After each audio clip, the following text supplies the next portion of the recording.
नमस्कार। हम सबने सुना है महर्षि वेद व्यास जी का नाम। वे अपने समय के आज से 30,000 वर्ष पहले अद्भुत लेखक थे, अद्भुत दृष्टा थे। आज तक संसार में ऐसा लेखक नहीं हुआ। उन्होंने 18 पुराणों की रचना की। वेद व्यास जी का असली नाम था श्री कृष्ण द्वैपायन। द्वैपायन इसलिए कि उनका जन्म एक द्वीप पर हुआ था।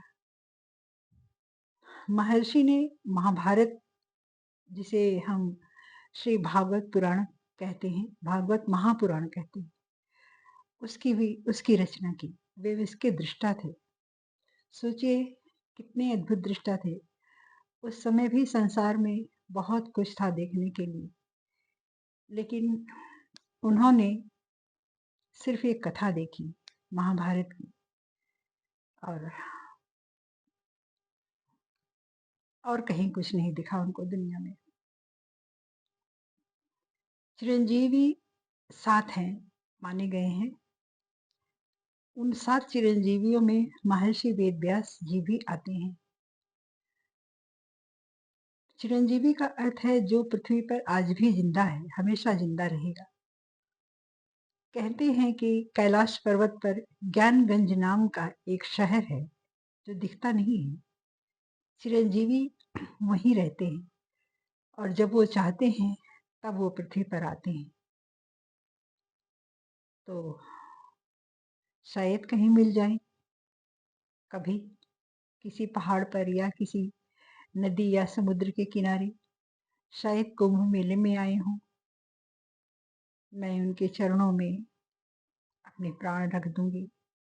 अगर कभी जीवन में वो मुझे मिले, मैं उनसे पूछूंगी कि आपको दुनिया में और कुछ क्यों नहीं दिखा।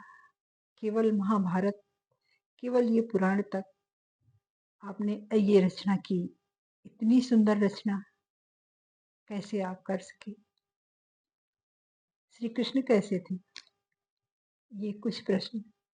मानव जीवन के कल्याण का रास्ता, उत्तम रास्ता क्या है?